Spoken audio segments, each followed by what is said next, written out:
Saudações tricolores, eu sou o Fio, seu canal Gol de Barriga, e nesse sábado começa a 11ª rodada do Campeonato Brasileiro. O Fluminense enfrenta amanhã o Internacional. Daqui a pouquinho eu tô pegando o avião e indo para Porto Alegre cobrir o jogo lá direto do Beira-Rio.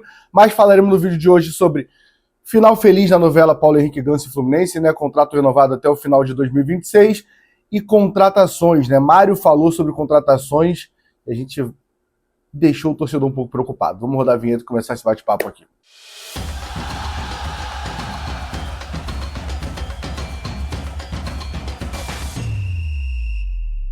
Antes de começar, vou pedir para você, deixa o like, se inscreve no canal, que ajuda muito a gente a fazer esse trabalho aqui, tá? Graças ao carinho de vocês e ao apoio de vocês que a gente consegue continuar esse trabalho. Vamos lá, começar falando sobre ser um pouco rápido aqui, que a gente já falou muito aqui nesse canal, né? Tem um vídeo até que eu diria que é o vídeo com mais comentários aqui no canal. Isso mostra muito o tamanho do Paulo Henrique Ganso e a relação dele com a torcida do Fluminense, né? Final da novela feliz, Ganso renova o contrato até final de 2026, né?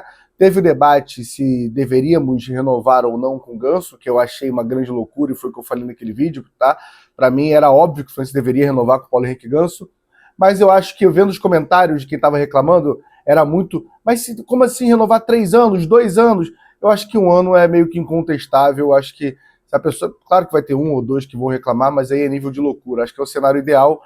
Ganso renova até o final de 2026. Então, com isso, vai ser, no ano que vem, vai ser a 8ª temporada de Paulo Henrique Ganso, sem dúvida, um dos maiores jogadores que mais jogaram com a camisa do Fluminense, e um dos maiores jogadores também, cara. O Ganso é esse tipo de jogador que surge uma vez a cada 20 anos ali, né? O Ganso é muito genial e você vê isso quando todo jogador fala com ele, sobre ele, né? Seja jogadores que treinam com ele, que jogam contra ele, é diferente você parar para ver o Ganso jogar, né? Mesmo nos momentos onde ele não estava bem na carreira, sempre foi muito diferenciado, e no Fluminense ele se encontrou com o futebol novamente, né? É uma relação foda do Fluminense com o Paulo Henrique Ganso, porque se você parar para analisar em 2019, eu acho uma relação muito...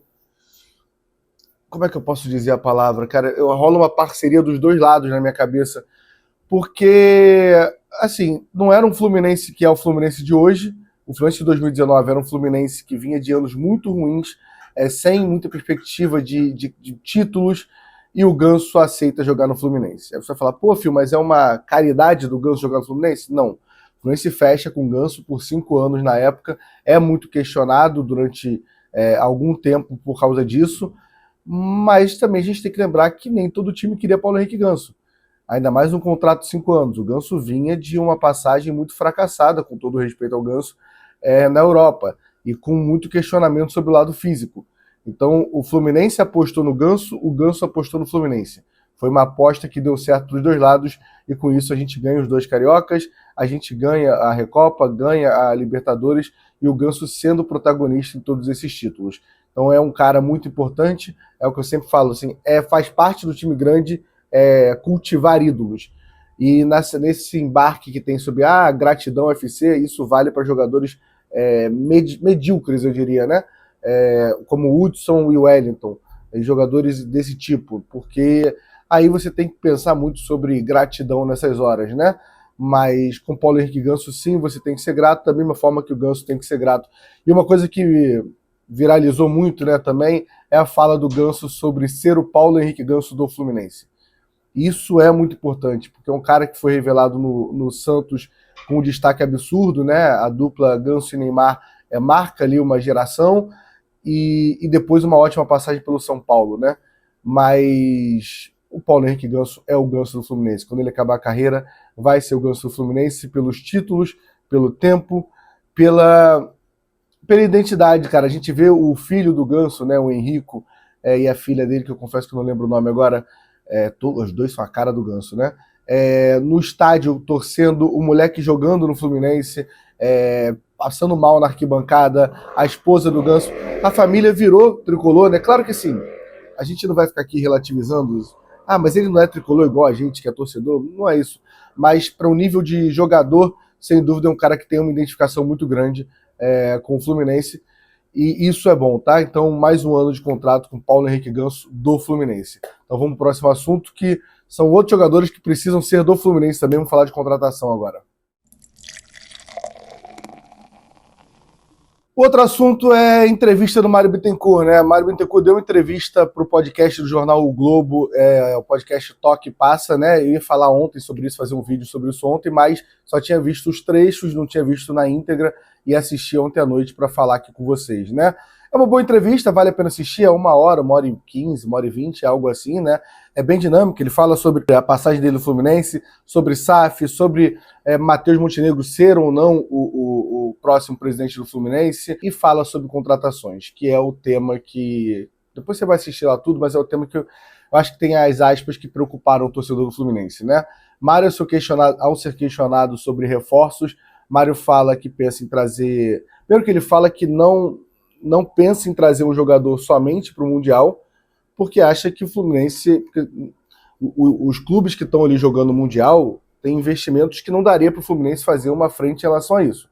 Claro que se tiver um jogador muito midiático, ele pensa muito nisso, como o caso do Thiago Silva, o Marcelo, ele pensa em jogadores que ajudam a marca Fluminense, e se tiver uma oportunidade para trazer e deixar o Fluminense mais reconhecido, né, a marca Fluminense maior, ele vai fazer essa contratação. Mas não tem nada pensando, não está nada nesse momento pensando em relação a isso, está pensando em 2, 3 contratações que o Renato pediu, né? Segundo ele, o Renato acha que a nossa zaga está ok, que nossos laterais estão ok, que a gente tem muito volante, e ele quer 2, 3 nomes do meio para frente que sejam mais... A palavra que ele usa é agressivos, né? Eu acho que ele fala muito, porque o Renato já bateu muito nessa tecla sobre o X1, né? Que ele só tem o Keno, que é esse jogador de X1. Se a gente parar pra pensar, tem o Riquelme Felipe também, mas é um moleque muito novo.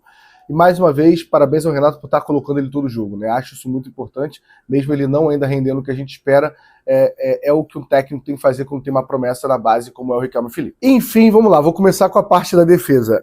É preocupante saber que o Renato está satisfeito com a nossa defesa. A gente tem uma defesa que tem o maior zagueiro do Brasil, que é o Thiago Silva, mas esse zagueiro não joga todos os jogos. Se a gente for fazer uma média aqui, eu chutaria que o Thiago Silva não joga metade dos jogos do Fluminense. 40% eu chutaria de jogos desde que chegou, seja por lesão, seja por controle de carga.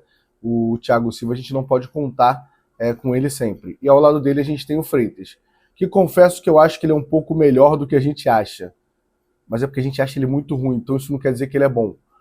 O Freitas, para mim, ele sabe jogar com a bola no pé, mas ele tem um tempo de bola muito ruim. E isso é uma coisa muito complicada para um zagueiro.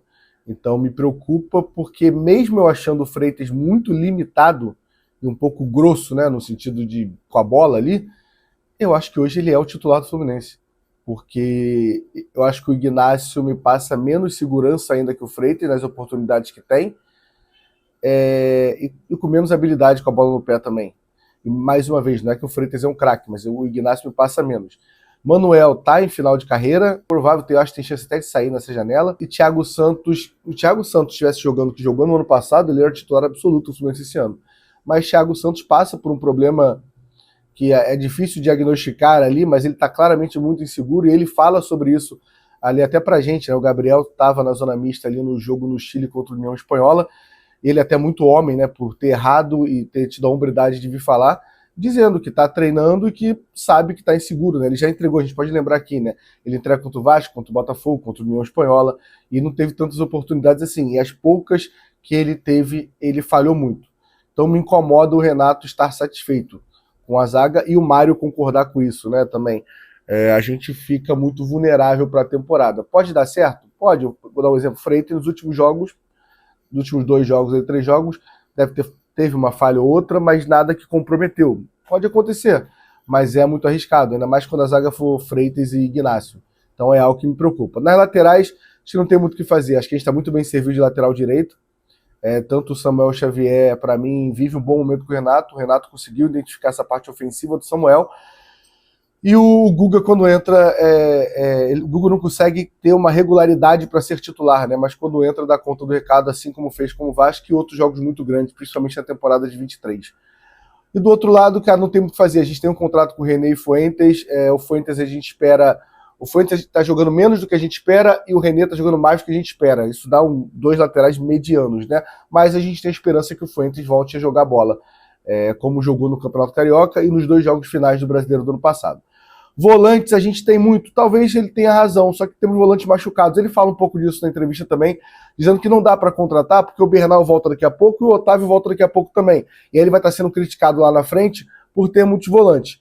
Como eu acho que o Martinelli é um improviso ok, o Martinelli ou o Hércules é um improviso super ok de primeiro volante, e os dois estão numa boa fase, e ainda tem o Nonato e o Lima ali, além do moleque Wallace Davi, que eu não consigo contar ainda, pela idade e pelo porte físico, e por ser a posição de volante, né, o que eu acho que pede um pouco mais de corpo, um pouco mais de rodagem para isso, eu acho ok. Então, assim, é a minha preocupação. Agora, os 2, 3 nomes para frente, eu vou com uma outra preocupação agora, tá? O Renato, que é jogador mais agressivo, eu concordo com ele. A gente tem essa carência no nosso elenco.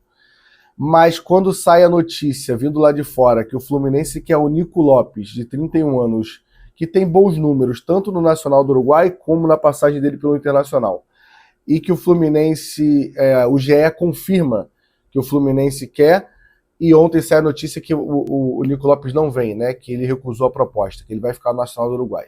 Por que me preocupa isso? Porque provavelmente vão vir nomes como o Nico Lopes para o nosso ataque. E aí, para a gente que comenta e faz vídeo, é o pior tipo de desarma agora, tá? Tenta ouvir o que eu tô falando um pouco. Fui meio grosso, né? Pra vocês entenderem. Não foi a minha ideia, não. É muito difícil, cara, porque o Nico Lopes não é um jogador horroroso. O Nico Lopes tem bons números no Inter, eu odeio ele porque em 2019 contra o Flamengo na Libertadores ele podia ter eliminado o Flamengo, ele perde gols que me irritam. E vão vir jogadores para mim como o Nico Lopes, Vitinho. E o que eu tô falando como jogadores como o Nico Lopes e Vitinho? É que não são jogadores ruins, são jogadores que provavelmente são titulares do Fluminense. Ainda mais o Keno jogando muito pouco como vem jogando nessa temporada, em quantidade mesmo que eu tô falando, essa vaga está aberta e esses jogadores são melhores que o Serna, por exemplo. O Vitinho tem um problema lá de ser meio preguiçoso, de escolher jogo, mas tô falando em bola no pé nesse momento. Só que, cara, hoje em dia com a internet é muito foda, porque não existe esse jogador mediano. Ou o jogador é um craque incontestável, ou o jogador é horroroso. E aí quando o Fluminense anunciar um Nico Lopes da vida, eu vou vir aqui e vou falar, cara, não muda o patamar do Fluminense, não é a contratação que eu espero, mas é ok, vai acrescentar ao elenco, mas nesse momento eu não quero um jogador que acrescente ao elenco, eu quero um jogador que mude o nível do Fluminense. Só que aí vão mandar pix, superchat, interagir no chat, vocês vão deixar aqui no comentário, e o comentário vai ser: o Nico Lopes é do nível do Paulo Baia. Se fosse para trazer o Nico Lopes, era melhor deixar qualquer um da base. E aí vocês vão tratar o Nico Lopes, eu tô falando do Nico Lopes porque ele não vem mais, né? Como se fosse o pior jogador do mundo. E aí, quando eu tô aqui ao vivo, eu sou obrigado a responder uma pergunta dessa, eu falo, não, o Nico Lopes é melhor do que o Serna, por exemplo. Eu sou obrigado a falar isso. E aí parece que eu gosto do Nico Lopes. Isso é um saco. Mas a impressão que me dá é que o Fluminense vai trazer jogadores, assim, que não são jogadores horrorosos, mas não vai mudar a prateleira do Fluminense. Espero estar enganado, espero que tragam bons nomes que mudem a prateleira do Fluminense, mas essa é a leitura que eu faço, por enquanto, baseado em Nico Lopes da vida. Enfim, essa é a minha opinião. Quero a opinião de vocês aqui, tá? Deixa um comentário, vocês têm comentado bastante aqui no canal. E mais uma vez, se inscreve, deixa o like pra gente bater 12 mil inscritos, tá? Vou partir para Porto Alegre e só volto com os 3 pontos. Qualquer coisa eu moro lá.